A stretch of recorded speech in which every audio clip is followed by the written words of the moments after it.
Lucas capítulo 19, a partir do versículo 1. Amém? Glória a Deus. Vamos orar? Espírito Santo do Deus vivo, eis aqui a sua igreja, eis aqui a sua palavra, Espírito Santo. Nós sabemos que se o Senhor não estiver presente aqui, nada vai acontecer, Espírito Santo. Sabemos também que a tua presença aqui não é simplesmente importante, ela é fundamental. É um motivo de estarmos reunidos à tua presença. Ela é um motivo da sua palavra ser pregada. Ela é um motivo da nossa conversão diária. É o motivo de nós continuarmos de pé, lutando. É a tua presença, Espírito Santo. E que essa presença esteja na minha vida agora, no momento da pregação da tua palavra. E que esteja na sua igreja, Pai. Para que eles venham receber tudo aquilo que o Senhor tem para falar. Que nesse momento, Pai, eu diminua e que o Senhor cresça, no nome de Jesus. Amém. E glória a Deus. Lucas 19, a partir do versículo 1, diz assim: Entrando em Jericó, atravessava Jesus a cidade, e eis que um homem chamado Zaqueu, maioral dos publicanos e rico, procurava ver quem era Jesus, mas não podia por causa da multidão, por ser ele de pequena estatura. Então, correndo adiante, subiu a um sicômoro a fim de vê-lo, porque por ali havia de passar. Quando Jesus chegou àquele lugar, olhando para cima, disse: Zaqueu, desce depressa, pois me convém ficar hoje em tua casa. Ele desceu e toda a pressa o recebeu com alegria. Todos que viram isso murmuravam, dizendo que ele se hospedara com um homem pecador. Entre mentes, Zaqueu se levantou e disse ao Senhor: Senhor, resolvo dar aos pobres a metade dos meus bens, e se alguma coisa tenho defraudado alguém, restituo 4 vezes mais. Então Jesus lhe disse: Hoje houve salvação nesta casa, pois que também este é filho de Abraão, porque o Filho do Homem veio buscar e salvar aquele que havia se perdido. Irmãos, o título dessa mensagem é o Evangelho da Fé Viva. E se existe um Evangelho da Fé Viva, isso significa que existe um Evangelho da Fé Morta. E eu gostaria de hoje, com a ajuda do Espírito Santo, tentar mostrar para a igreja qual é o tipo de Evangelho que nós temos seguido. Se é o Evangelho da Fé Viva ou se é o Evangelho da Fé Morta. E esse texto aqui, ele fala muito a respeito do Evangelho da Fé Viva. Porque se eu pudesse pontuar algumas coisas desse texto, eu pontuaria 4. A primeira coisa é que Zaqueu, ele tinha um interesse muito grande em conhecer Jesus, em estar perto de Jesus. Zaqueu, ele tinha um interesse tão grande a ponto de subir em uma árvore para poder ver Jesus, nem que seja de longe.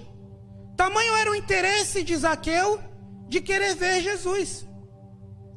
A segunda coisa que eu pontuaria aqui é que Zaqueu, ele é visto pela sociedade como um pecador. A multidão diz: Jesus vai ir na casa de um pecador. E era comum os cobradores de impostos, os publicanos, serem vistos como pecadores.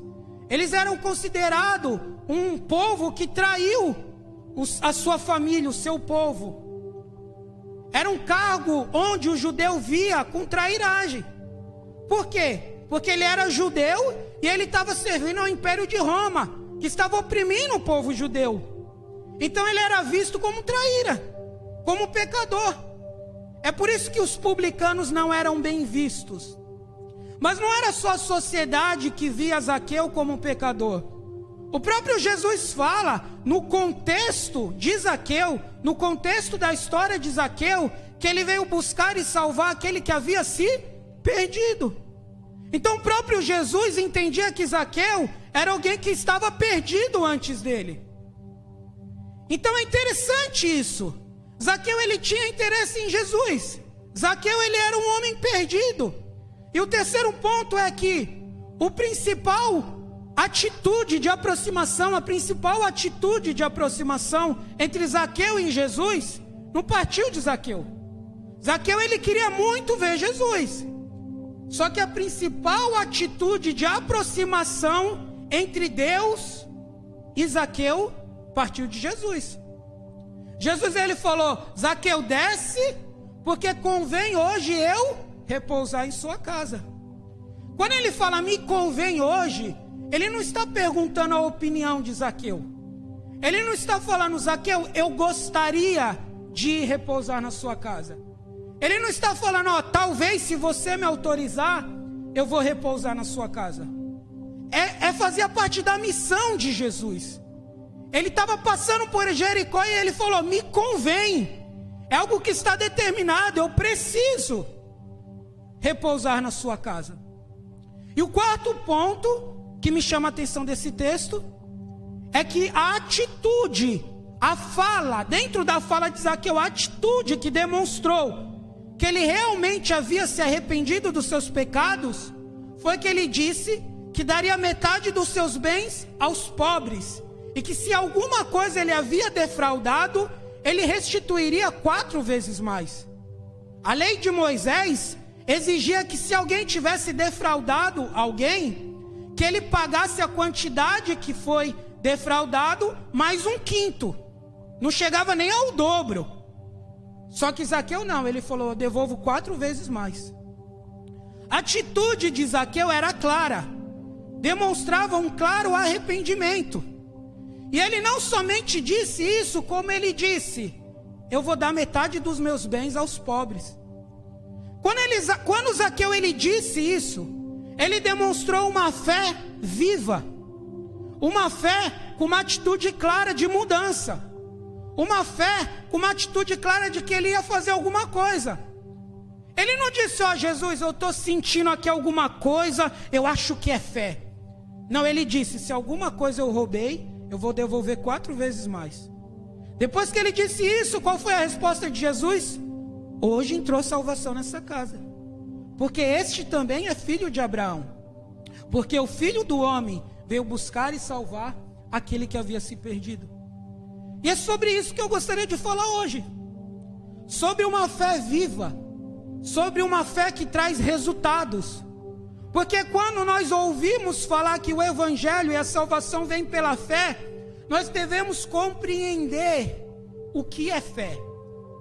E muitas das vezes eu entendo que a igreja não consegue compreender direito o sentido da fé. Porque qualquer um pode ter fé, amém?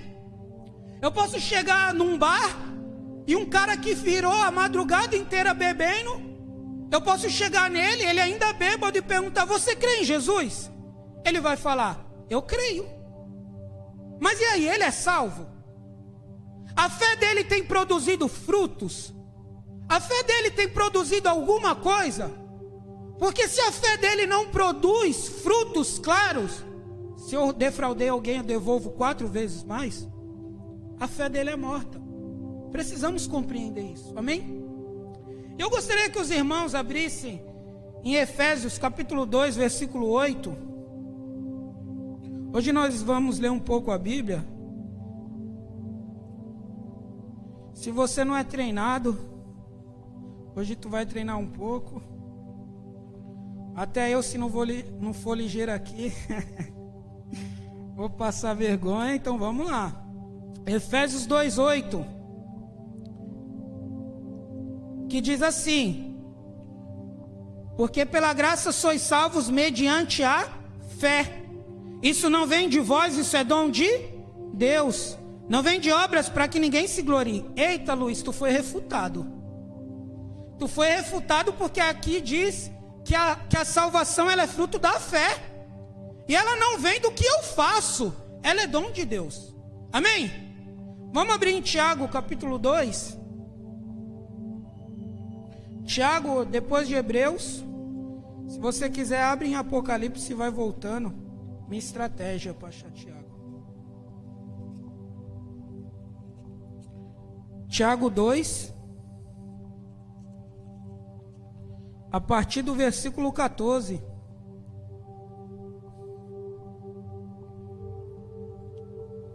Diz assim: meus irmãos, qual é o proveito se alguém dizer que tem fé, mas não tiver obras? Pode acaso semelhante fé salvá-lo? Se o irmão ou uma irmã estiverem carecidos de roupa e necessitados do alimento cotidiano, e qualquer dentre vós lhe dizer: ide em paz, aquecei-vos e fartai-vos, sem contudo lhe der o necessário para o corpo, qual é o proveito disso? Assim também a fé, se não tiver obras por si só, está morta. Mas alguém dirá: tu tens fé e eu tenho obras. Mostra-me a tua fé sem as tuas obras, e eu com as minhas obras te mostrarei a minha fé. Crê tu que Deus é um só? Faz bem, até os demônios creem e tremem. Querem, pois, ficar certo, ó homem insensato, de que a fé sem obras é inoperante? Não foi por obras que Abraão, nosso pai, foi justificado, quando ofereceu sobre o altar o próprio filho Isaque? Vês como a fé operava juntamente com as suas obras. Com efeito, foi pelas obras que a fé se consumou. E se cumpriu a escritura na qual diz: ora, Abraão creu em Deus, e isso lhe foi imputado para a justiça, e foi chamado amigo de Deus. Verifica que uma pessoa é justificada por obras e não por fé somente. Meu Deus, está confuso. Peraí, parece que os textos não estão concordando. O apóstolo Paulo diz que pela graça você é salvo por meio da fé. Isso não vem de vós, isso é presente dado por Deus. De repente, o apóstolo Tiago diz: não é só pela fé somente, também tem a obra. O que será que ele quer dizer? Essa epístola de Tiago, ela não trouxe pouca confusão no meio da história da igreja. O próprio grande reformador da igreja, Martinho Lutero, em 1522, ele chamou essa epístola de epístola da palha, de uma forma pejorativa. Porque ele dizia que o apóstolo Tiago aqui, ele se referia até a um pseudo Tiago, ele não acreditava nem que foi o apóstolo Tiago. Ele dizia que esse livro ele exaltava as obras da lei e não as obras da graça. Mais para frente, Martinho Lutero se retrata, por quê? Ele não havia entendido direito o significado da epístola de Tiago. Tiago, ele não está falando que a fé não é operante para trazer salvação. O que Tiago está fazendo é definindo direito o que é fé. Ele está explicando direito aqui o significado real da palavra fé. E o que ele está explicando aqui? Que a fé precisa trazer resultados, meus irmãos. O que ele está explicando aqui é que a fé sem obras, ela é morta. Não adianta eu disser que eu tenho fé, eu falar que eu tenho fé, e eu não demonstrar isso com atitudes claras. Quando João Batista pregava o arrependimento, o batismo, muitos saduceus, mestres da lei, se aproximavam. Qual que foi a fala de João Batista? Vocês pensam que vindo aqui cumprir um ritual, vocês podem se livrar da ira vindoura? Será que é só vir na igreja?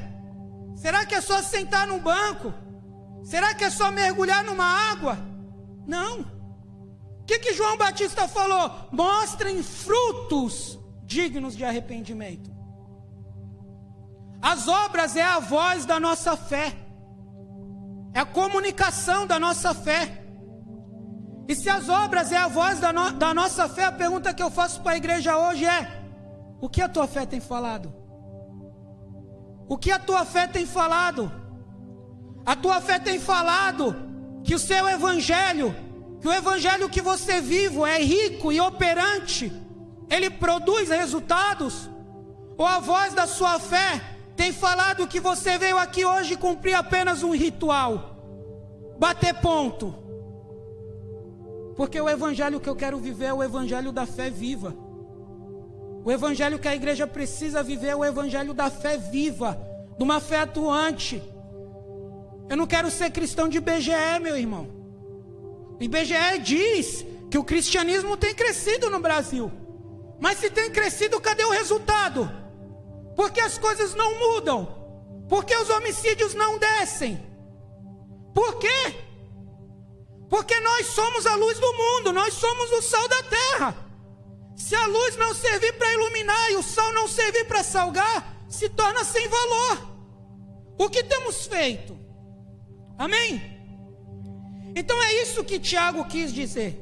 Ele quis dizer que a nossa fé, ela precisa amadurecer. E precisamos compreender profundamente o significado disso. Se a salvação, meus irmãos, fosse uma corrida, preste atenção nessa frase. Se a salvação fosse uma corrida, aceitar Jesus não seria a bandeira de final dessa corrida, de chegada dessa corrida. Seria o tiro de partida. Quando você aceita e reconhece Jesus como único e suficiente Salvador da sua vida, como o Senhor da sua vida, você está fazendo uma confissão de fé, declarando, através sim do teu sentimento, daquilo que você sente, de que Jesus é o Senhor da sua vida. Mas isso é o início.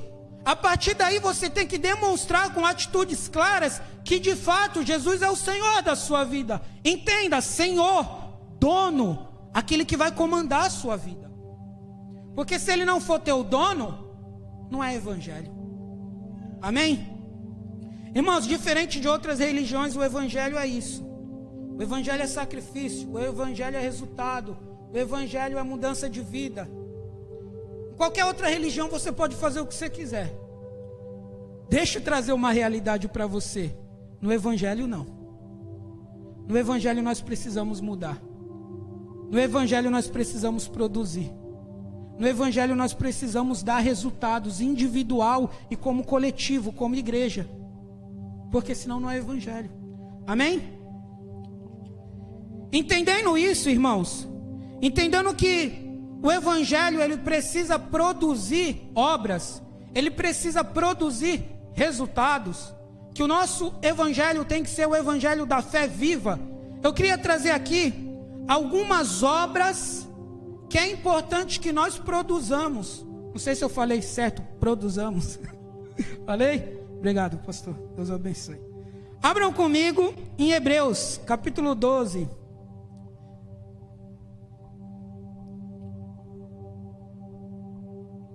Versículo 14. Um livro antes do livro de Tiago. Hebreus 12, 14. Amém? Diz assim: segui a paz com todos e a santificação, sem a qual ninguém verá o Senhor. Olha que muitas pessoas não compreendem isso. Espera aí, a salvação é pela graça, amém? Só que sem santificação ninguém vai para o céu. Só que santificação é uma obra que você precisa demonstrar, ou não? É uma obra que precisa dar resultado, ou não? É. Santificação necessariamente exige resultado. Exige que você abra a mão. Se você mentia, você não pode mentir mais. Santificação. Se você roubava, você não pode roubar mais. Se você falava mal, falava palavrão, você não pode falar mais. Se você se vestia de forma inadequada, de forma sensual, você não pode se vestir mais. Santificação. E o texto é claro. Ele diz que sem santificação ninguém verá o Senhor.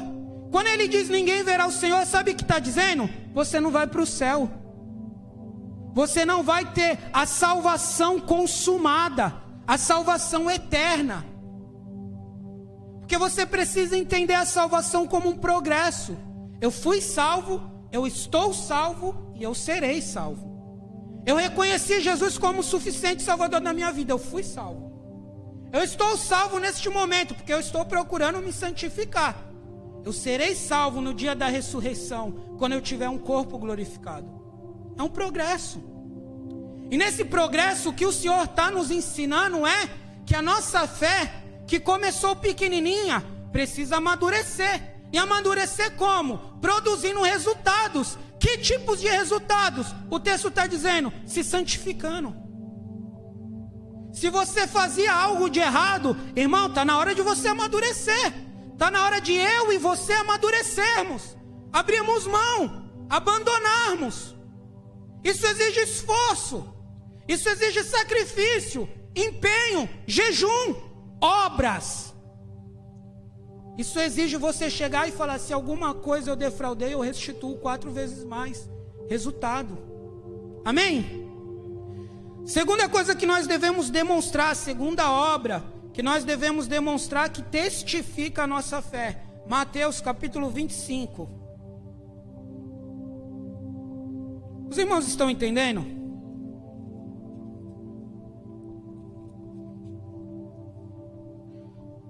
A partir do versículo 31. O título aqui é o Grande Julgamento. Título extremamente apropriado. Diz assim: quando vier o Filho do Homem na sua majestade, e todos os anjos com ele, entrarão, se assentará no trono da sua glória, e todas as suas nações serão reunidas em sua presença. E ele separará uns dos outros, como o pastor separa dos cabritos as ovelhas. E porá as ovelhas à sua direita, mas os cabritos à sua esquerda.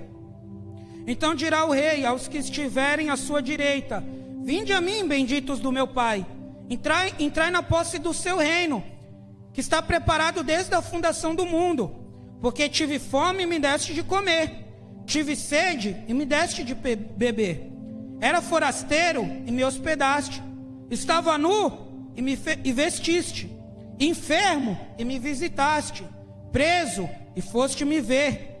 Então perguntando os justos: Senhor, quando foi que vimos você com fome e demos de comer, ou com sede e demos de beber? E quando te vimos forasteiro e te hospedamos, ou nu e te vestimos? E quando te vimos enfermo ou preso e fomos te visitar? O rei respondeu e lhes dirá: em verdade vos afirmo, que sempre que fizeste a um destes meus pequeninos irmãos, a mim me fizestes. Então o rei dirá também aos que estiverem à sua esquerda: apartai-vos de mim, malditos, para o fogo eterno, preparado para o diabo e os seus anjos. Porque tive fome e não me deste de comer, tive sede e não me deste de beber, sendo forasteiro não me hospedastes, estando nu não me vestistes, achando-me enfermo e preso não foste ver-me. E lhes perguntarão: Senhor, quando foi que vimos com fome, com sede, forasteiro, nu, enfermo ou preso, e não lhe assistimos? Então lhe responderá: em verdade vos digo, que sempre que deixastes de fazer a um destes mais pequeninos, a mim o deixastes de fazer. Irão estes para o castigo eterno, porém os justos para a vida eterna. Esse texto aqui é um texto clássico, de uma pregação clássica de Jesus, onde aparentemente parece que ele está falando de um evangelho de salvação por obras, mas ele não está falando isso. Ele está falando de uma fé que produz resultados. Ele está falando de uma fé que produz vida, de uma fé que é viva. E a pergunta que eu tenho para fazer para a igreja, desculpa, porque é para mim que eu fiz essa pergunta também: a nossa fé tem sido viva? Porque aqui o texto é claro, ele condiciona a entrada no reino dos céus a obras de piedade. Desculpa, é a Bíblia que está falando, não sou eu. Ele condiciona a entrada no céu a obras de piedade. O que ele está falando aqui? Luiz, você está falando de salvação pelas obras? Não, eu estou definindo direito o que é fé. A fé precisa produzir resultados. A fé precisa amadurecer. A fé precisa ter voz, porque senão não é fé. Eu posso chegar e fazer uma oração: ó Deus, Senhor, eu creio que eu vou sair dessa igreja e não vai estar chovendo. Só que aí eu saio, pego meu guarda-chuva e abro. Eu estou crendo? Eu não estou crendo. Ué, mas tu fez a oração, tu teve um sentimento de fé. Irmãos, eu preciso demonstrar a fé. Agora, se eu faço: Deus, eu creio que não vai chover, eu pego o guarda-chuva, pastor, acende uma fogueirinha aí, eu boto no fogo e eu saio na rua. Irmão, aí eu estou crendo. E aí eu vou ter que comprar um guarda-chuva também. Irmão, eu preciso demonstrar. Eu preciso ter uma atitude clara. E aqui Jesus está falando sobre uma atitude de piedade com aqueles que estão perdidos. A igreja, ela devia ser reconhecida. E o que eu for falar aqui é uma crítica. A igreja pode ouvir crítica? Amém? Pode ou não pode? A igreja precisava ser reconhecida pelas suas obras sociais. A nossa igreja local aqui precisava ser reconhecida pelo bairro por obras sociais. Elas precisavam olhar para a igreja e falar: aquilo ali é uma igreja, porque está produzindo resultado. Um cara lá entrou drogado e deixou de ser drogado. Eles fazem obras sociais que ajudam a comunidade. Não, mas sabe o que a igreja pensa? Vamos deixar isso na mão dos espíritas. Eles pensam que salvação é por obras. Irmãos, a nossa fé precisa demonstrar obras. A nossa fé precisa ter voz. Sabe qual é a maior crítica que eu ouço? Facebook, nas redes sociais, entre pessoas que não gostam muito de crentes. E eu posso dizer, é verdade muitas das coisas que eles falam. Ah, porque eu tenho uma amiga crente que está lá no salão, lá cortando o cabelo da minha amiga e fica fazendo fofoca dos outros. Ah, porque eu tenho um amigo crente, só que ele fica dando em cima da mulher dos outros. Só que eu tenho um amigo crente, só que os não crentes são mais piedosos do que os crentes. Os não crentes ajudam os que estão necessitados. Os crentes passam de largo. Irmãos, precisamos demonstrar resultados. Senão, o evangelho que a gente está vivendo é o evangelho morto. Irmãos, eu não falo para minha glória, mas pela graça de Deus, pela misericórdia de Deus, eu anuncio um evangelho lá no presídio, eu faço capelania prisional, e lá tem uma igreja organizada lá dentro. Irmãos, quando toca o louvor lá, irmãos, parece que você está no céu. Sabe, às vezes eu vi o Antônio aqui falando, dá glória a Deus. Eu ficava lá meio turrão, eu dou se eu quiser. Mas irmãos, eu entendo ele. A igreja parece que está dormindo. Eu vou lá dentro da igreja, dentro do presídio, os irmãos estão dando tanto glória, que eu fico constrangido, eu começo a dar glória também. Eu fico com vergonha. É melhor eu dar glória aqui, né? Senão, eu vou depois levar alguma palavra ali. Os caras estão dando mais glória do que eu. Parece que a igreja, ela está num processo de adormecimento. E nós precisamos despertar. A palavra do Senhor diz, desperta, ó tu que dormes. E se nós estamos dormindo, nós precisamos despertar para um evangelho que produz vida para aqueles que necessitam. Existem um povo aí fora que necessita de algo que a igreja tem para dar. Só que nós estamos retendo, não com aquilo que a gente fala, porque nós falamos muito, mas com a nossa vida. Porque se a nossa vida não falar mais alto do que a nossa voz, não adianta nada. A pessoa vai ouvir aquilo que nós estamos falando, mas quando olhar o resultado e ver que o resultado não está condizente com a nossa voz, eles não vêm. Então é necessário que haja resultado, muito mais do que voz. Amém? Precisamos ter atitudes piedosas. Precisamos ajudar o próximo. Hebreus capítulo 5, versículo 8 e 9.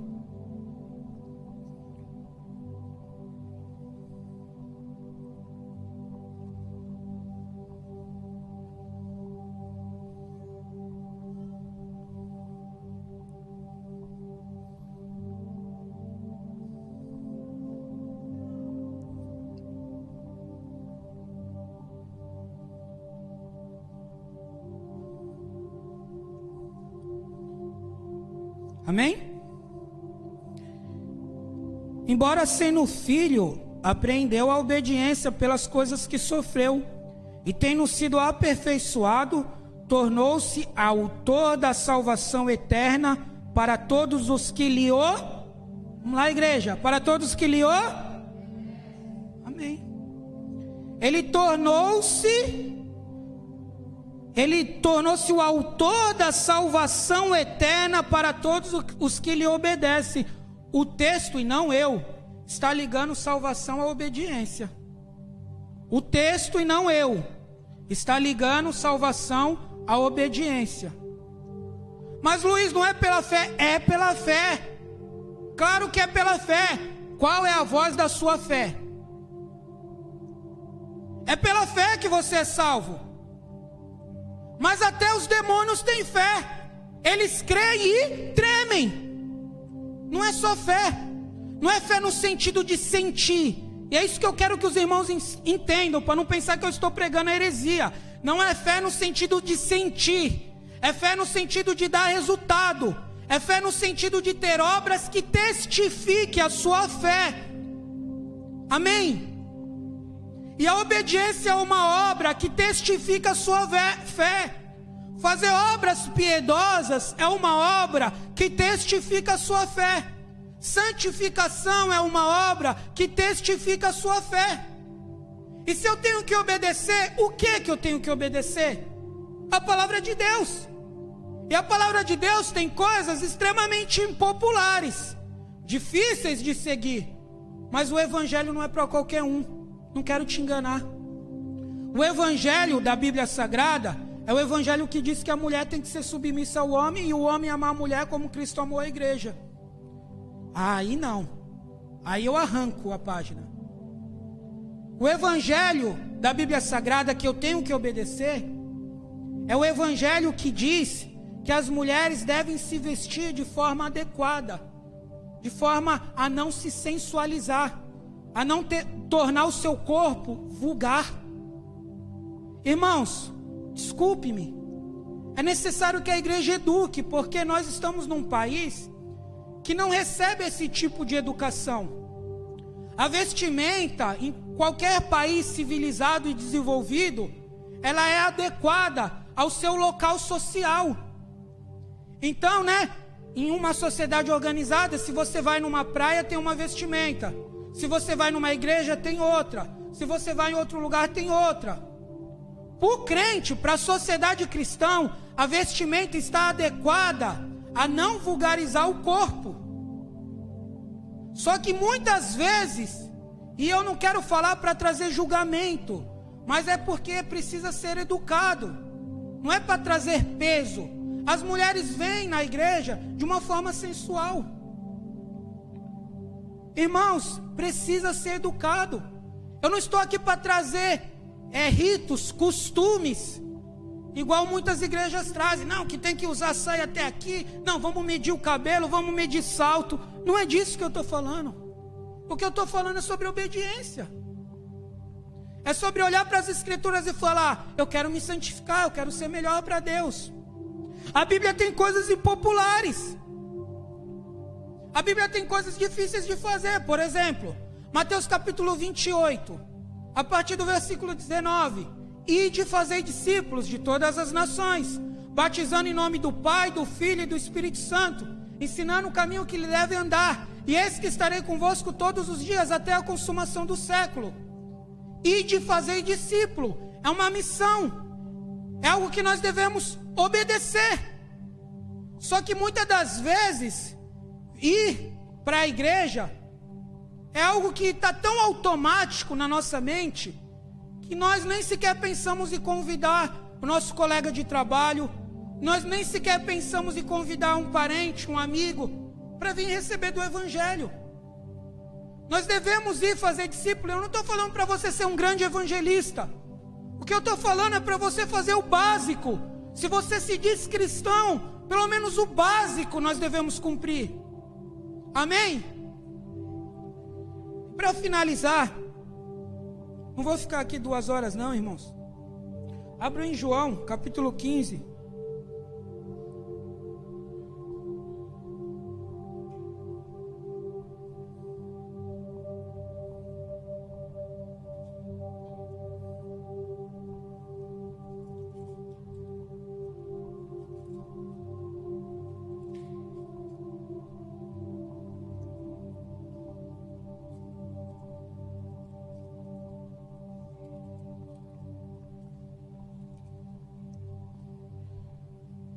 Para não parecer que eu estou muito legalista, né?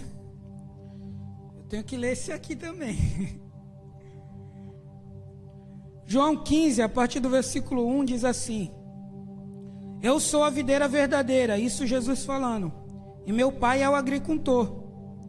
Todo ramo que estando em mim não der fruto, obras, entendam fruto como obras, ele corta. E todo que der fruto, limpa, para que produza mais fruto ainda. Vós já está limpo pela palavra que vos tenho falado. Permanecei em mim, e eu permanecerei em vós. Como não pode o ramo produzir fruto de si mesmo, se não permanecer na videira, assim nem vós o podeis dar, se não permanecer em mim.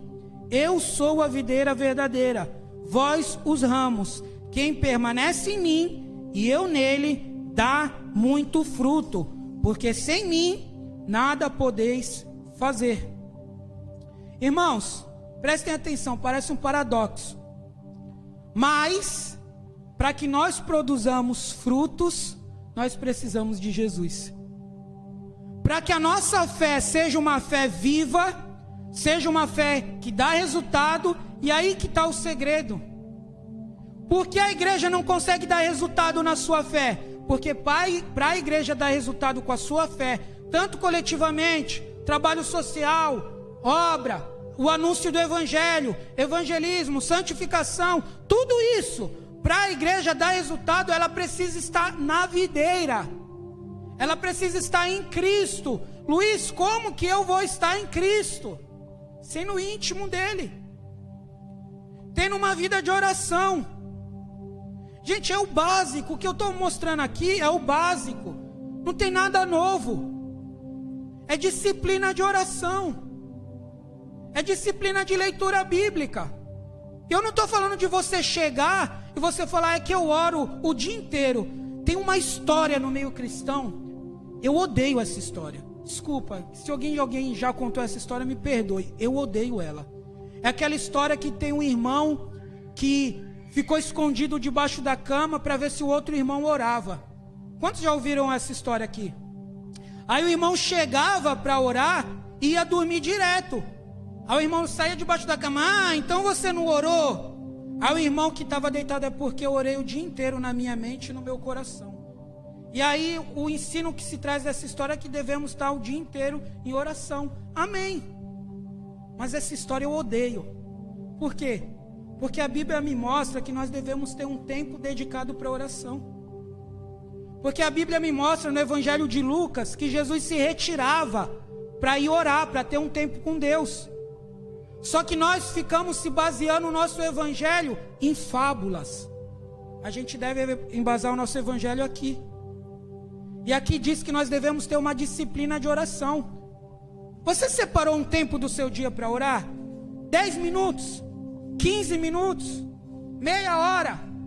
Martinho Lutero, que eu já citei aqui, que foi conhecido como grande reformador da igreja, ele dizia: eu tenho tanta coisa para fazer, que se eu não orar no mínimo 2 horas por dia, nesse dia o diabo venceu.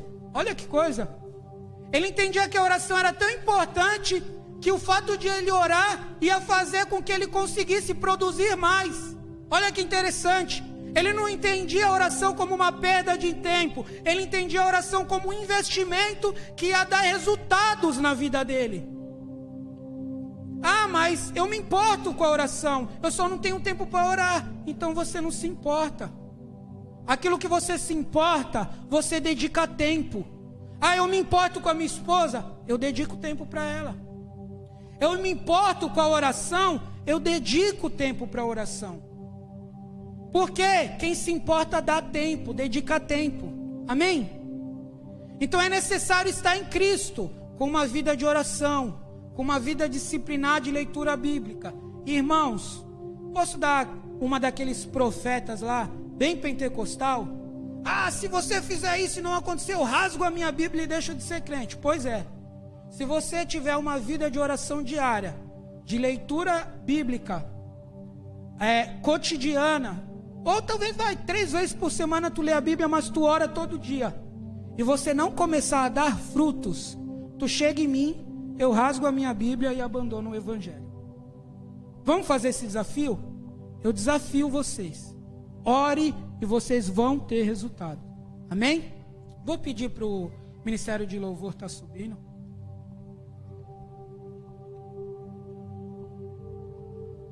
Os irmãos vão tocar um louvor. A igreja fique à vontade para orar, para falar com Deus.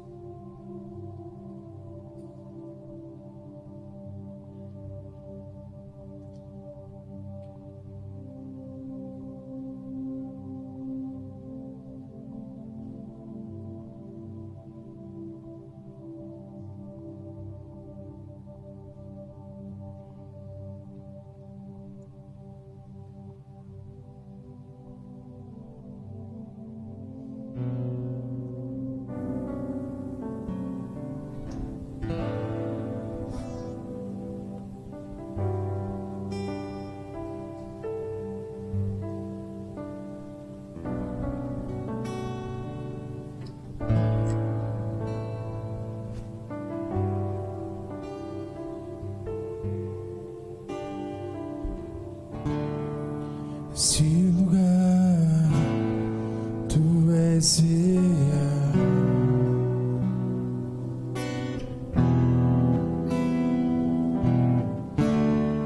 Vou me entregar totalmente.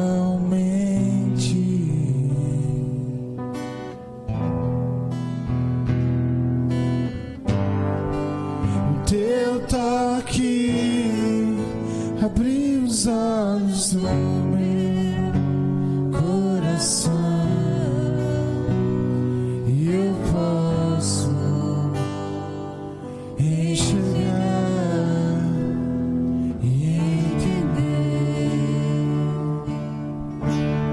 Se eu me humilhar diante do teu altar e sacrificar aquilo que me custar, tu inclinarás os teus ouvidos ao meu clamor. Mas olhe um dia no centro do teu querer, que toda a vida, sem jamais te conhecer, tu és minha fonte, minha colheita, minha herança. Senhor Deus e Pai, Espírito Santo do Deus vivo, como Zaqueu naquele momento de verdadeira conversão, Pai, ele afirmou, ele demonstrou, Pai, que ele daria resultados com a sua fé. Se alguma coisa eu roubei, eu devolvo 4 vezes mais, e metade dos meus bens eu distribuo para os pobres. Que a sua igreja venha viver um evangelho de fé viva, que a tua igreja venha viver um evangelho de uma fé madura, de uma fé que está em extenso progresso, que entende que precisa dar resultados, que entende que precisa dar resultados para a santificação, que entende que precisa dar resultados para a obediência, que entende que precisa dar resultados para obras de piedade, para o amor ao próximo. Deus, em nome de Jesus, que a igreja que está aqui hoje venha ser uma igreja de fé viva e não de fé morta. Em nome de Jesus Cristo, Pai, é o que eu peço para a minha vida e para a vida dos meus irmãos. Em nome de Jesus Cristo. Amém. E glórias a Deus. Aleluia. Eu agradeço a oportunidade, irmãos. Podem se sentar em nome de Jesus.